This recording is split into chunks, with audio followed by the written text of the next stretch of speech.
The moment a stranger slid a thin envelope onto my cafe table and whispered, "You will need this tonight," I knew my quiet life was about to end. The cafe sat at the edge of town, where the highway thinned into 2 lanes and pine trees pressed close on both sides. I had been coming there every Thursday afternoon since my husband died, because it smelled like baked apples and old wood, and because the owner never asked how I was doing. That day I was there with my son Lucas and his wife Marissa, sitting across from me in a booth polished smooth by decades of elbows and conversations. Outside the window, the Oregon sky hung low and gray, the way it always did in late fall. Inside, Marissa stirred her tea without drinking it, the spoon clicking against the cup in a rhythm that made my shoulders tighten. "You really should think about downsizing, Eleanor," she said finally, her voice light but rehearsed. "That land is too much responsibility for one person now." Lucas nodded quickly. He had my husband's eyes, but none of his steadiness. "We just worry about you, Mom. The taxes, the maintenance. Winter is coming again." I smiled, the polite smile I had learned over the last year. "I have lived on that land for 41 years, I said. "I know how to take care of it." Marissa exchanged a look with Lucas. I caught it, because mothers always do. The look that said, "Not yet, but soon."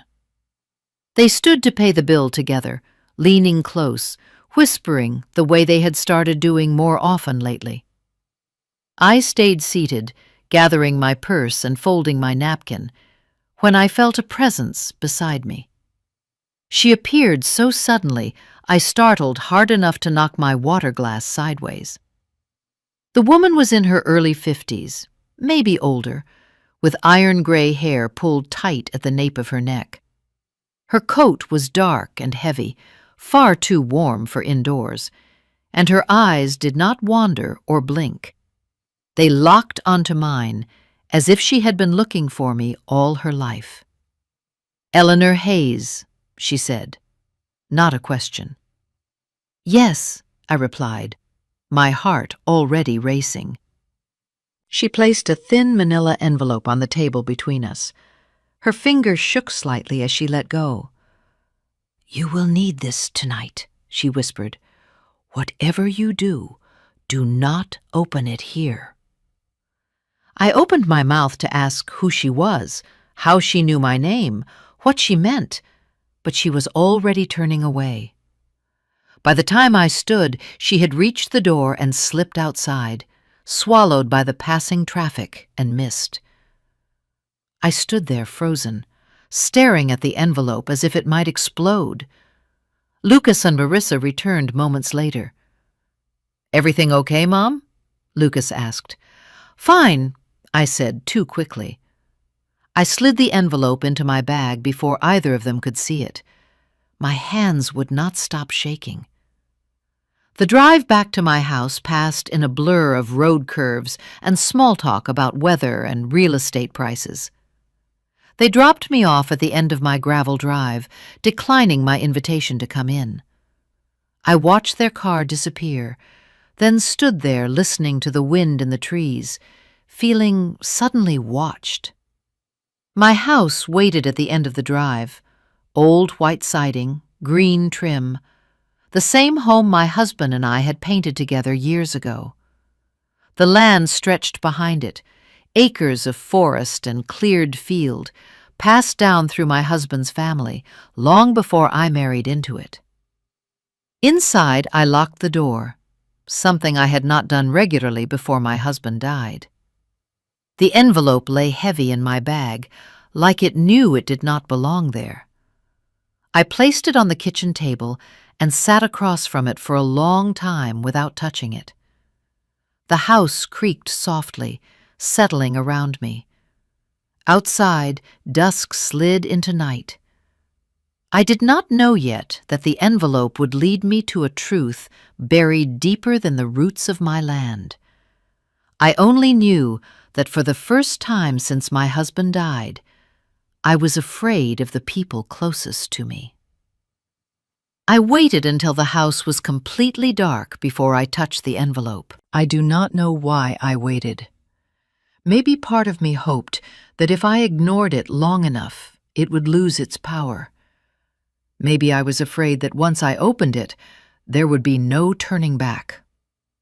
I made myself a cup of tea I did not drink and sat at the kitchen table listening to the clock tick and the wind press against the windows. At exactly 8:47, I slid my finger under the flap. Inside was a small brass key wrapped in tissue paper and a narrow strip of lined notebook paper folded once. The handwriting was neat and deliberate. 11:32 p.m. Answer: do not call back. That was all. No name, no explanation. My throat felt dry as sand. I checked my phone. 8:51. Almost 3 hours to wait. I locked every door and window, though nothing in my life had ever required that level of caution before. The land around my house was quiet, as it always was at night. Too quiet. No headlights, no voices, just the sound of trees moving in the dark. At 9:30, I tried to distract myself by folding laundry. At 10, I gave up and sat back at the table staring at the key. It was old, heavier than modern keys, with a worn head smoothed by years of use. I turned it over in my palm, trying to imagine what it might open. At 11, I turned off every light except the one above the sink. The yellow glow made the corners of the kitchen feel deeper and farther away. My phone lay on the table, face up, screen dark. 11:31. My heart began to pound so hard I could hear it in my ears. At 11:32, the phone rang. The sound cut through the house, sharp and sudden. I flinched hard enough that my chair scraped the floor. The screen showed no name, no number. I answered on the second ring. "Hello," I said, and my voice did not sound like my own. At first there was only breathing, slow, controlled, close to the microphone. Then a voice came through, low, distorted, as if filtered through something electronic, but unmistakably familiar. "Eleanor," the voice said. My knees went weak. I had heard that voice for over 40 years, in kitchens and fields and bedrooms and hospitals. I had heard it whisper apologies and laughter and promises. It was my husband. "No," my mind screamed. "Impossible! Do not trust Lucas," the voice continued. "Do not trust Marissa. And do not trust the local police." I pressed my hand to my mouth to keep from crying out. "You are not safe where you are. The land is the reason. They want it empty." "Who is this?" I whispered. My voice shook. "This is not funny." A pause, a breath. "I wish I could tell you everything," the voice said. "I wish I could explain, but if I do not keep it short, they will find me." My heart slammed against my ribs. My husband did not die the way they told you. What happened was not an accident, and if you let them push you out, they will erase what I left behind, erase what I whispered.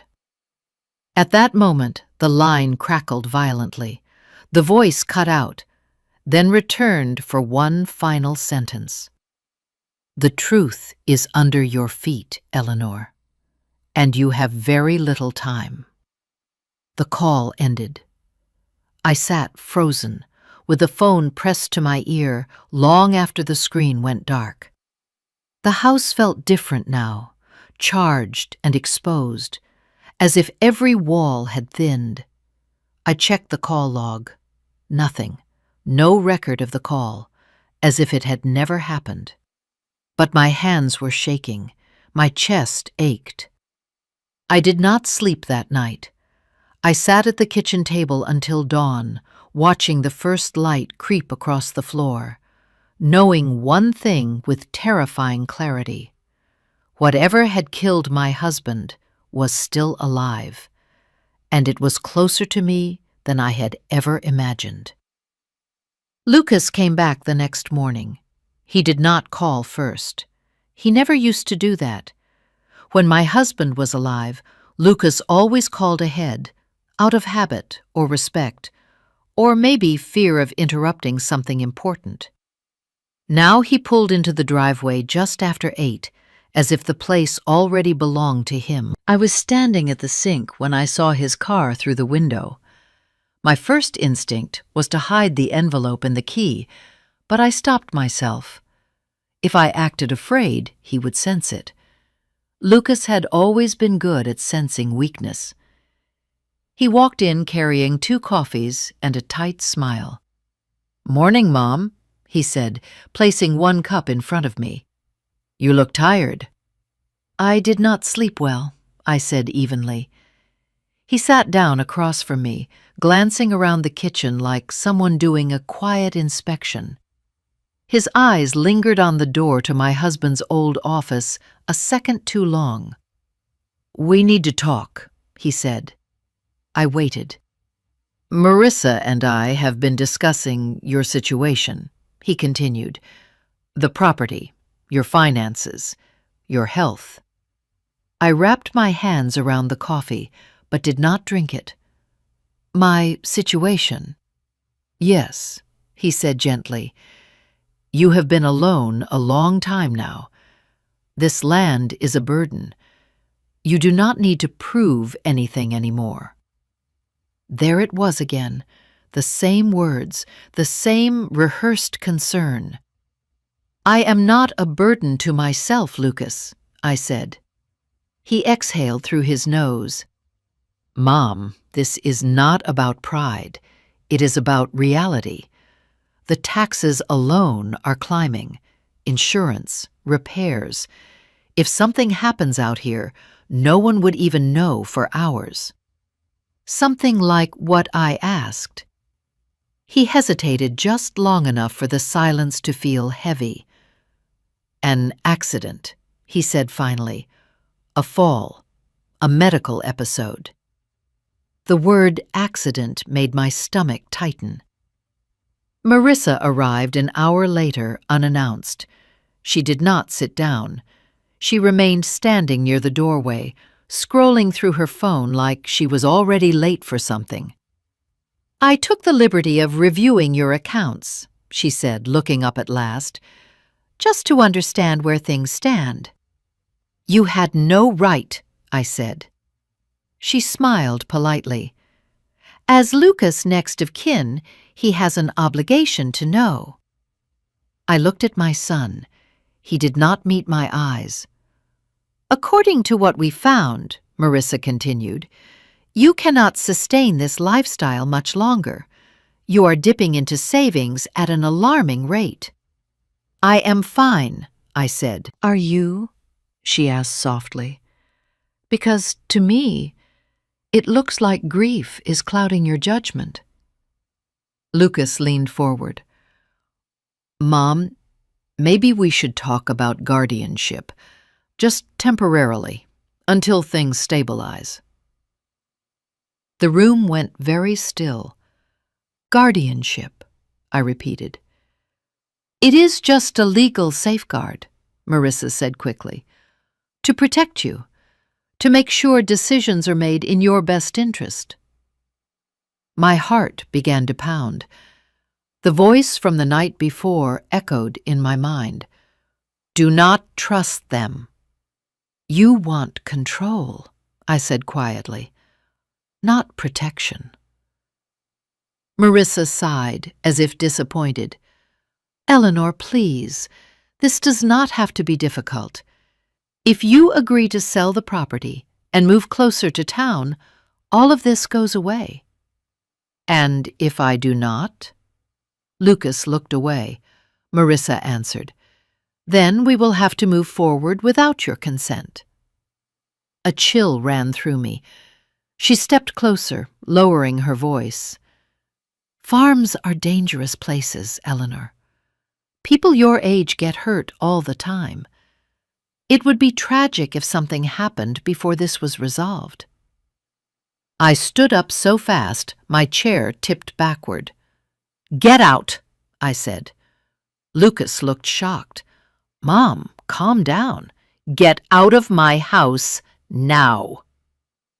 They left together, Marissa already dialing her phone, Lucas glancing back once with an expression I did not recognize. Not concern, calculation. I locked the door after them, my hands shaking. For the first time since my husband died, I understood something clearly. They were not worried about me. They were afraid of what I was standing on. And whatever was buried beneath my land had turned my own family into strangers, capable of destroying me to get it. After Lucas and Marissa left, I did not cry. I cleaned. I washed the coffee cups they had touched. I wiped the table. I swept the floor as if order could protect me from what was unraveling. When there was nothing left to clean, I stood in the middle of the kitchen and realized the truth had settled into my bones. My husband had not been wrong. I went to his office and closed the door behind me. The room still smelled faintly of cedar and machine oil. His desk sat exactly where he had left it the last time he walked out of this house. I had avoided this room for months because grief lived here. Now I understood that something else did too. I opened the filing cabinet. At first, everything looked ordinary. Property tax statements, old insurance policies, equipment manuals. I forced myself to slow down, to look closer, the way my husband always did. That was when I noticed the dates. Several documents had been moved recently before his death. Not removed, just repositioned. A man preparing not to be discovered, but to be understood. I found a thin folder tucked behind the deed paperwork. Inside were bank statements I had never seen before. Cash withdrawals spaced carefully across months, always under the threshold that would raise questions, always ending 2 weeks before his death. My chest tightened. My husband hated cash. He believed in records and receipts and proof. If he was withdrawing money like this, it was because he did not want a trail. I sat down and closed my eyes, forcing myself to remember. The last year of his life he had changed. Not in ways I could explain at the time. He woke at night, took long walks alone, started locking the barn when he never had before. Once I had asked him what was wrong, and he smiled and said, "I worry too much." I kept digging. At the bottom of the drawer, I found a folded sheet of yellow paper. My name written across the top in his handwriting. Eleanor. If you are reading this, I could not stop it the way I hoped. Do not ask questions where ears listen. The truth is buried, and silence was the only thing that kept you alive. My hands trembled so badly, I had to set the paper down. Buried. The word from the phone call echoed in my head. I searched his computer next. It took longer than I expected. He had always been careful with passwords. I tried our anniversary. Nothing. I tried the dog's name. Nothing. Then I tried the address of the property, the first one he ever owned before we married. The screen unlocked. My stomach dropped. There were emails he had archived instead of deleting. Correspondence with a criminal defense attorney in another state. Short, guarded messages, no details, just confirmations of meetings and payments. Why would my husband need a criminal lawyer? I scrolled further. Photographs. Night shots of the edge of our land. Tire tracks I did not recognize. A section of the forest near the old slope that he had always told me not to walk alone. I remembered now. The arguments. Him insisting I stay away from that part of the property, telling me it was unsafe without explaining why. He had been protecting me, and whatever he had discovered had been important enough to frighten him into secrecy. I leaned back in the chair and stared at the ceiling. Lucas had grown up here. He knew every path, every hollow, every place someone could hide something and never be seen. The thought made my stomach turn. My phone vibrated in my pocket. A message from an unknown number. You are doing the right thing. Do not confront them. They are already watching. I stared at the screen until it went dark. My husband had left me a trail, not to accuse, but to survive. And for the first time, I understood that the man I loved had walked into danger alone, so that I would not have to. Now that danger was mine, and the land beneath my feet was no longer just home. It was evidence. I did not go outside for the rest of that day. I watched the land through the windows instead. The tree line, the slope behind the north field, the stretch of ground my husband had always told me to avoid after dusk. For years I had thought it was concern for my safety. Now I knew it was something else entirely. By late afternoon, a truck I did not recognize rolled slowly past the end of my driveway. It did not turn in. It did not stop. It simply passed and disappeared down the road. But it came back an hour later. That was when I understood the message. They are already watching. Just after sunset, my phone rang again. This time, it was not distorted. If you are alone, do not hang up, the man said quietly. Who are you? I asked. Someone your husband trusted when he ran out of options. My name is Grant Mercer. I cannot stay long. I stood frozen in the middle of the living room. He told me if anything happened to him, I should watch you until you were ready to see the truth. He also told me your son would not wait forever. I closed my eyes. Tell me. There is a service tunnel under your property, Grant said, older than the house. It was built decades ago and later expanded. It connects to natural rock chambers that were never mapped. Most people would never find it. My heart hammered. Lucas found it years ago. He realized it could hide things no one would look for, things that could move quietly and disappear just as fast. What things? I whispered. Illegal shipments, storage, transfers. The land made it perfect. Isolated, private, protected by family loyalty. I slid down into a chair. Your husband discovered signs of activity about 2 years ago.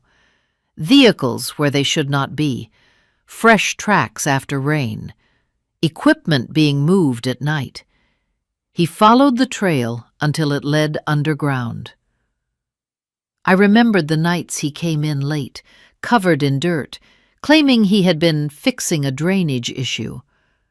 I remembered the fear in his eyes when headlights appeared near the trees. He documented everything, Grant continued. Photos, times, names. He tried to stop it quietly. He confronted Lucas. My breath caught. Lucas promised to end it, to walk away. But once you are inside something like that, there is no walking away. My hands curled into fists. Your husband refused to be silent. That is when they decided he was a problem. The words landed like stones. He did not drown, Grant said. His car was forced off the road. I was following at a distance. I could not get there in time. I felt something inside me crack. Not loudly, quietly, the way stone breaks under pressure. "Why are you telling me now?" I asked. "Because they are moving faster. They want the land sold. Once it changes hands, the tunnels disappear under permits and construction. Evidence buried forever." I thought of Lucas in my kitchen talking about accidents, Marissa mentioning guardianship. The timing was no coincidence. "What do they want from me?" I asked. "They want you gone, either compliant or removed. Your husband bought time by dying. You bought more time by not selling yet, but they are running out of patience." The call ended abruptly. I sat there long after the line went dead.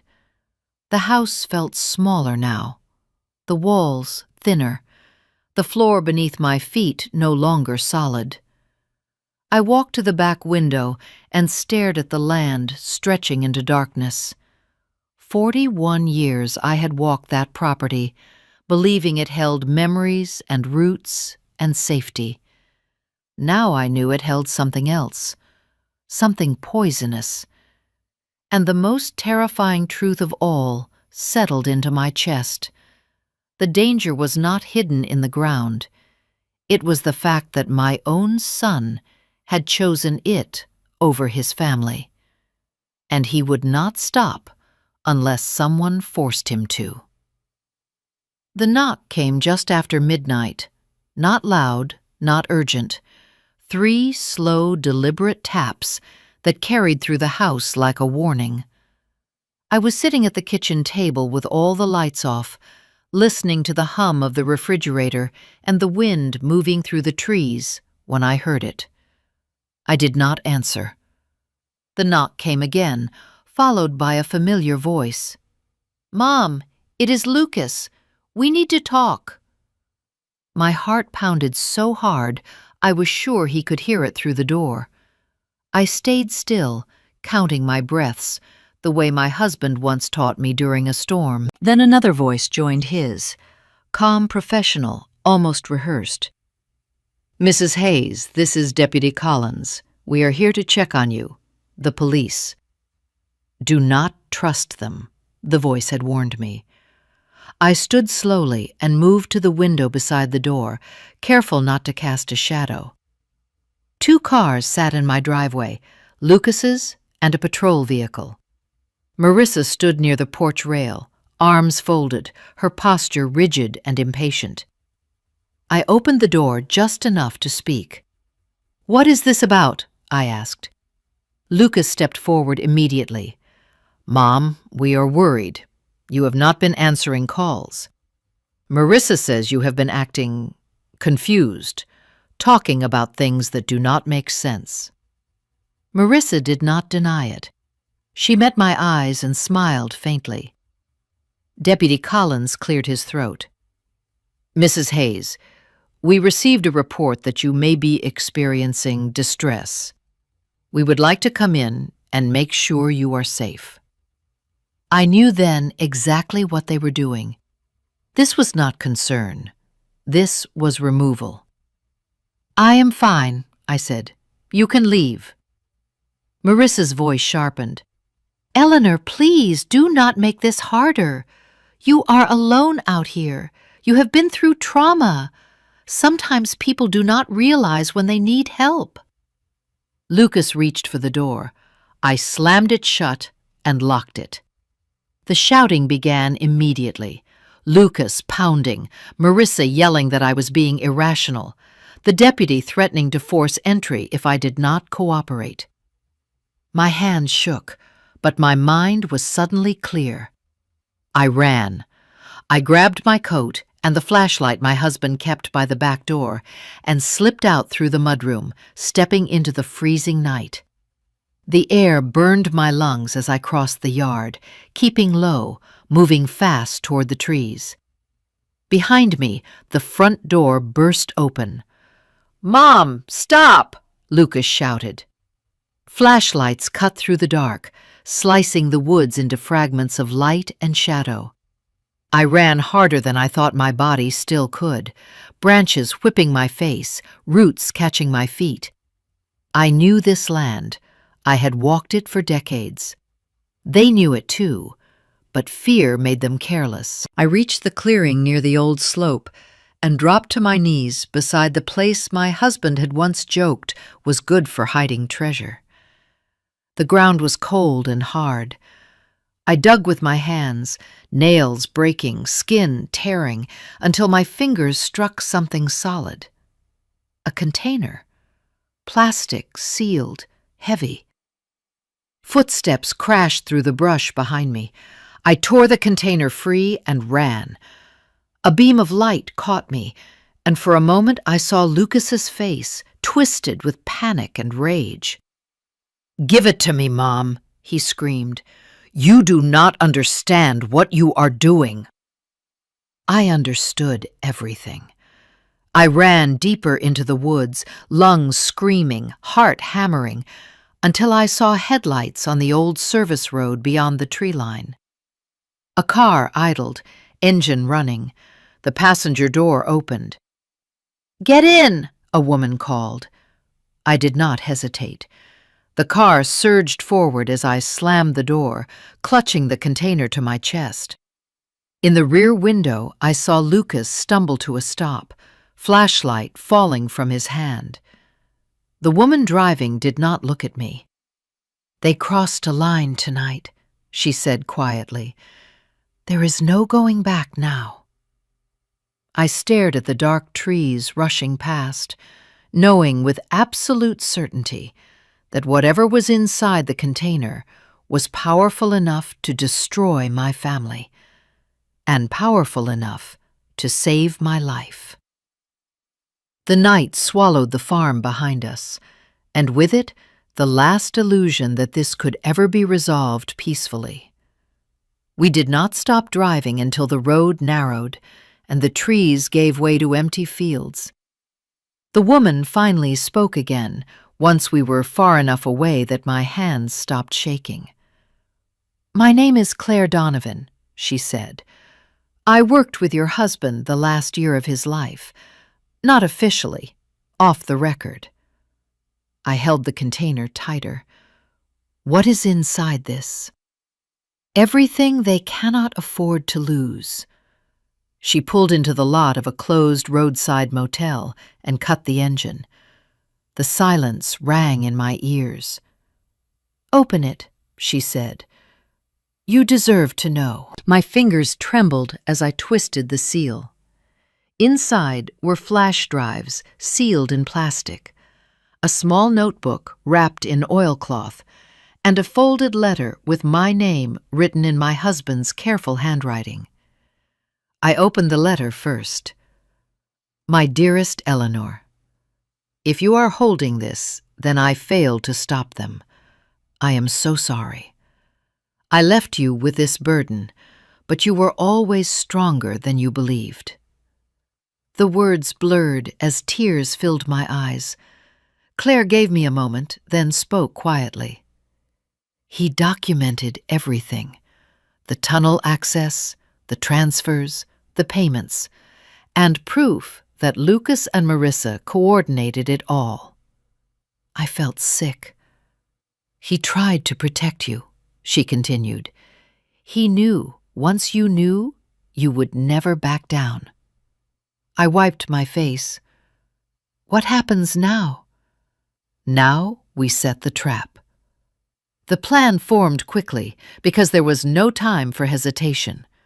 Lucas and Marissa would come for the container. They had crossed too many lines to stop now. They would want control back.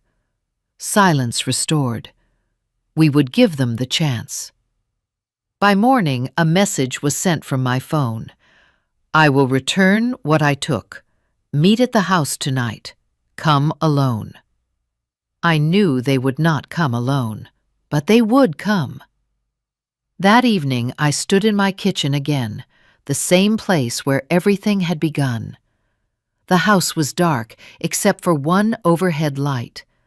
The containers sat on the table, visible and tempting. My heart pounded, but my voice was steady when the knock came. Lucas entering first. His face was pale, eyes darting. Marissa followed close behind, her expression unreadable. And behind them, the deputy stepped in quietly, shoving the door. "You have no idea what you have done," Marissa said coldly. I looked at my son. "You killed your father." Lucas shook his head violently. "I did not mean to. It was supposed to scare him, just enough to make him stop." Marissa's eyes flashed. "He was a liability." That was all Claire needed. The lights snapped on, voices shouted, doors burst open. Federal agents flooded the room, weapons drawn. Everyone on the ground, hands where we can see them. The deputy froze. Marissa screamed. Lucas collapsed to his knees. I stood perfectly still as they were restrained cuffs, clicking wrists forced behind backs. Lucas looked up at me, tears streaking his face. "Mom, please." I felt something inside me harden, not into hatred, but into clarity. "You chose this," I said quietly, "not me, not your father." As they led him away, he did not fight. He only looked back once, like a child who had finally realized there would be consequences. When the house was empty again, I sat down heavily. Claire stood beside me. "He left you one last protection." She handed me a document pulled from the container. A trust established in my name months before his death. Funds set aside, legal safeguards triggered if the land was threatened. "He thought of everything," I whispered. "He trusted you to finish it," she said. Outside, sirens faded into the distance. The nightmare was not over yet, but the truth was no longer buried. And for the first time since my husband died, I felt something like justice beginning to breathe. The house felt hollow after they were gone, not quiet in the peaceful way, but emptied, like something vital had been torn out of it. I sat alone at the kitchen table long after the agents left, staring at the place where my son had stood in handcuffs, unable to reconcile the memory of the boy I raised with the man who had chosen profit over blood. Dawn arrived slowly, pale light spilling across the floorboards. I realized I had survived the night. That felt like an achievement I did not know how to name. The weeks that followed moved with a strange intensity. Statements, lawyers, investigators walking my land with maps and equipment. The tunnels were sealed and documented. What had poisoned the ground beneath my home was finally exposed to the air. Lucas was charged. Marissa received a longer list of charges than either of them expected. The deputy resigned before the indictment reached his desk. I did not attend the first hearing. I was not ready to see my son behind glass. Instead, I walked the land. I walked the fields at sunrise. I stood at the edge of the forest, listening to birds return to places that had once felt watched. I dug my hands into the soil of the garden and let the earth remind me that not everything buried is meant to stay hidden. One afternoon, a letter arrived from my husband's attorney. Inside was confirmation of the trust my husband had established quietly months before his death. enough to maintain the property, enough to protect me from being forced out, enough to choose my future without fear. He had known. He had prepared for this outcome even when it meant accepting his own. I cried then, not from pain, but from gratitude. In time, the farm changed. I leased part of the land to a young couple committed to sustainable work. I closed off the areas that carried too much memory. I learned which paths I could walk again, and which I needed to leave behind. I visited Lucas once, months later. He could not look at me at first. When he finally did, there was no anger left, only regret. I did not forgive him that day, but I told him the truth. "Your father loved you until the end," I said, "and because of that love, he trusted me with what you could not be trusted with. Responsibility. That was all I could give." When I left the prison, I did not look back. Life did not return to what it was. It became something else, stronger, quieter, mine. At 67, I learned that strength does not announce itself. It reveals itself when there is nothing left to rely on except your own judgment and your willingness to stand alone. The land is still here. So am I. And the truth that nearly destroyed us all now rests where it belongs, not buried, but known. The most dangerous betrayal is not the one that comes from strangers, but the one that grows quietly inside family. Silence may feel like protection, but truth is what keeps us alive. And no matter your age, strength does not fade. Sometimes it only waits for the moment it is needed most.